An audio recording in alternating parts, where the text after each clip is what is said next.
இந்து சமுதாயத்தை இழிவா பேசுகின்ற ஒரு அமைச்சருக்கு எதிராக நடவடிக்கை எடுக்க சொல்லி முயற்சிகள் நடந்து கொண்டு இருக்கிறது. அவங்க டிஎன்ஏ அப்படிங்க. ஈவேராவிலிருந்து நான் சொல்லுகிறேன், இந்து மதத்தை பரிகாசம் செய்வது தமிழ்நாட்டில் ஃபேஷனா போச்சு. அது பொன்முடிதான் கடைசி நபரா இருக்கணும். இனிமே எந்த பயலும் இந்து மதத்திற்கு எதிராக பேசுவதற்கு துணியக்கூடாது. அந்த அளவிற்கு பெண்கள் வீதியிலே இறங்கி இருக்கிறார்கள்.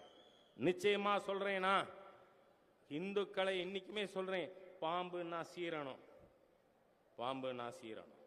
இல்லைன்னா பாம்பு அடிச்சிடுவான்.